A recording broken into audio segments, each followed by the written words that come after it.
पाकिस्तान को तोड़ने के और भी तरीके हैं। पीओके के लिए नए एजेंट्स की एक फौज तैयार हो रही है और इनका नाम होगा डी एजेंट्स। क्या डोभाल की ये सारी बातें सीमा पार मौजूद पीओके को टारगेट करके कही गई हैं? रक्षा सलाहकार अजीत डोभाल ने जंग को लेकर एक बड़ा बयान देकर सनसनी फैला दी, जिसमें उन्होंने कहा कि हर जंग का एक लक्ष्य होता है जिसमें दुश्मन को हराकर उसको घुटनों पर लाया जाता है, फिर उससे सभी शर्तें मनवाई जाती हैं। डोभाल का एक्शन प्लान, शहबाज जरदारी हैरान, पाकिस्तान को टेंशन, हाथ से निकलने वाला है पीओके। दिवाली से पहले देश को तोहफा, पीओके पर भारत का होगा कब्जा। डोभाल ने मचाया तहलका, देशवासियों को पीओके का तोहफा।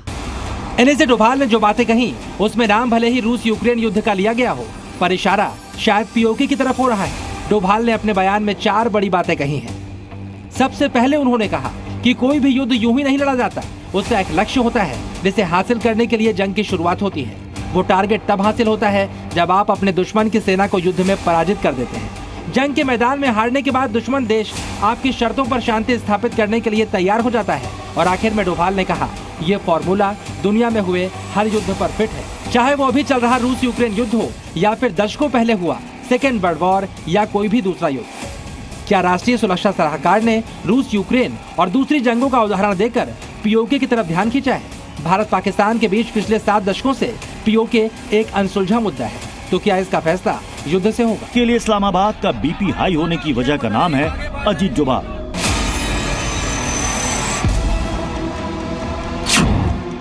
राष्ट्रीय सुरक्षा सलाहकार डोभाल की जिन बातों को सुनकर पाकिस्तान अलर्ट है, उसमें 4 बड़ी बातें हैं। पहला, युद्ध। दूसरा, शत्रु पराजित। तीसरा, मनोबल ध्वस्त। और चौथा, आपकी शर्तों पर शांति। इन 4 शब्दों ने पाकिस्तान पर किसी स्ट्राइक जैसा असर किया। इस्लामाबाद मानता है कि डोभाल के बयान में पीओके कब्जे का मैसेज छिपा हुआ है। एनएसए ने दिल्ली में बैठकर जो बात कही, फौरन उसका पाकिस्तान से जवाब आ गया। डोभाल के जिस बयान पर पाकिस्तान में हल्ला मच गया है, उसे सुनने से पहले जम्मू कश्मीर से पिछले कुछ दिनों में आई तस्वीरें देखिए। इसमें पाकिस्तान का पीओके वाला डर छिपा हुआ है।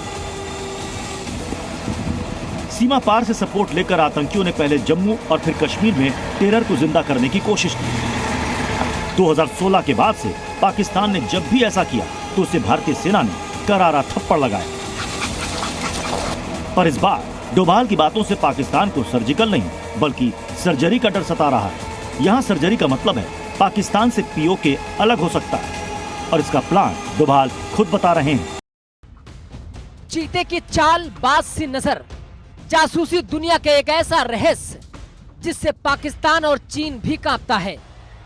और वो कोई और नहीं बल्कि जेम्स बॉन्ड के नाम से मशहूर अजीत डोभाल ने एक बार फिर इशारों में पाकिस्तान से पीओके छीनने की बात कह डाली, जिसे लेकर पाकिस्तान में टेंशन बढ़ गई है। शहबाज शरीफ, आसिफ अली जरदारी बौखलाए हुए हैं, मरियम नवाज और बिलावल घबराए हुए हैं, तो इमरान जेल से ही सारा तमाशा देख रहे हैं। इमरान इस इंतजार में है कि कब पाकिस्तान में उथल पुथल मचेगी और जेल से आने का मौका मिलेगा। तो अब आपको पूरी कहानी बताते हैं कि आखिरी माजरा क्या है। दरअसल अजीत डोभाल ने एक कार्यक्रम के दौरान बयान दिया कि जिसका कनेक्शन पीओके से जोड़कर देखा जा रहा है। डोभाल ने कार्यक्रम में युद्ध और शांति की बात की, तो ऐसे में सवाल उठ रहा है कि क्या इस बयान के पीछे पीओके तो नहीं है। पाकिस्तान लाइव के मुअज़्ज़िज़ नाज़रीन, अस्सलामु अलैकुम। भारतीय मीडिया ने 2025 में आज़ाद कश्मीर पर कब्जा करने का जो दावा किया है, वो न सिर्फ भारत के जारहाना अज़ाइम को जाहिर करता है, बल्कि अजीत डोभाल के नाम नेहाद मंसूबे की हकीकत भी वाज़ेह कर रहा है। भारतीय मीडिया के मुताबिक भारतीय हुकूमत ने तमाम तैयारियां मुकम्मल कर ली हैं और बस हमले का आगाज करना बाकी है। लेकिन यहाँ ये बात गौर तलब है कि भारतीय मीडिया और हुकूमत के ये दावे महज खुशफहमियां हैं। तारीख गवाह है कि पाकिस्तान ने कभी अपनी सरहदों पर किसी को मैली नजर डालने नहीं दी। पाकिस्तान की फौज और आवाम हर लम्हा अपनी सरहदों के दिफा के लिए तैयार हैं और किसी भी हमले का भरपूर जवाब देने के लिए पुरअज़्म है। भारतीय मीडिया की जानिब से इस किस्म के बयानात भारतीय अवाम को खुश करने की एक नाकाम कोशिश भी हो सकती है, ताकि वो अपने अंदरूनी मसाइल से तवज्जो हटा सके। अजीत डोभाल का ये मंसूबा इस बात का सबूत है कि भारत खित्ते में अमन को तबाह करने की साजिशों में मुलविस है। भारतीय हुकूमत खुद ही अपने मीडिया के जरिए अपने असल अज़ाइम और नाकामियों को बेनकाब कर रही है।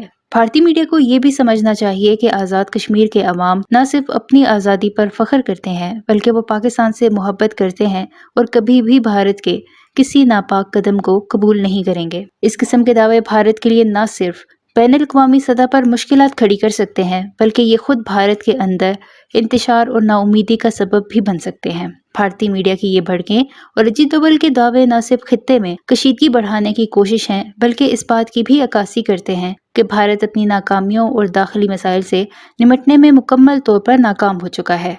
भारतीय मईशत के बिगड़ते हुए हालात, कश्मीर में बढ़ती हुई बगावत, किसानों के एहतजाज और अक़लियतों के साथ होने वाले मुजालिम ने भारत को दुनिया के सामने बेनकाब कर दिया है। इन मसाइल से तवज्जो हटाने के लिए भारत अपनी आवाम को आज़ाद कश्मीर जैसे बेबुनियाद ख्वाब दिखा रहा है। इस हवाले से भारतीय मीडिया पे क्या चीखो पुकार है, इस वीडियो में देखें। वीडियो में आगे बढ़ने से पहले मेरे चैनल पाकिस्तान लाइव को सब्सक्राइब जरूर करें ताकि आने वाली वीडियो अपडेट से आगाह रहें। हिस्सा है और भारत इस पर कब्जा हासिल करके रहेगा। जान दे देंगे इसके लिए। क्या बात कर रहे हो आप? कसा कभी भी हमारे दिलों में है। पीओके एक न एक दिन भारत का हिस्सा बनकर रहेगा, लेकिन तरीका क्या होगा ये समझने के लिए अब डोभाल की बातों का मतलब पीओके के नजरिए से देखिए। डोभाल ने सबसे पहले कहा युद्ध एक लक्ष्य होता है, तो क्या इसका मतलब ये है कि अगले युद्ध का टारगेट पीओके की वापसी होगा? एनएसए ने बताया कि युद्ध में हार के बाद दुश्मन आपकी शर्तें मानने के लिए तैयार हो जाता है, तो क्या ये बात मान ली जाए कि युद्ध में हार के बाद ही पाकिस्तान की सेना और सरकार पीओके वापस करने के लिए तैयार होंगी? और आखिर में डोभाल ने कहा दुश्मन की हार के बाद शांति स्थापित हो जाती है, तो क्या इसका मतलब ये हुआ कि ऐसी किसी जंग के बाद हमेशा हमेशा के लिए भारत पाकिस्तान के बीच शांति हो जाएगी? बतौर राष्ट्रीय सुरक्षा सलाहकार अजीत डोभाल अक्सर प्रधानमंत्री नरेंद्र मोदी के साथ दिखते हैं, उनके बड़े फैसलों के बारे में पहले से जानते और समझते हैं, तो क्या उनका बयान आने वाले समय में होने वाली घटना की तरफ किया गया एक इशारा है? उनके साथ काम कर चुके दूसरे अधिकारी भी इस बात को कबूल करते हैं। इनका जो दिमाग है ना वो ऑपरेशनली चलता है और बहुत तेज चलता है, तो अगर कोई जेम्स बॉन्ड कहता है तो ठीक है। कश्मीर में हाल में आतंकी घटनाएं बढ़ी हैं, तो क्या इसे देखकर डोभाल ने कुछ फैसला कर लिया है? कहीं सीमा पार के लिए कोई तैयारी तो नहीं हो रही? ऐसा मानने की कई वजहें हैं। माना जाता है कि डोभाल के सटीक फैसलों की वजह से कश्मीर में आतंकवाद खात्मे की तरफ बढ़ रहा है।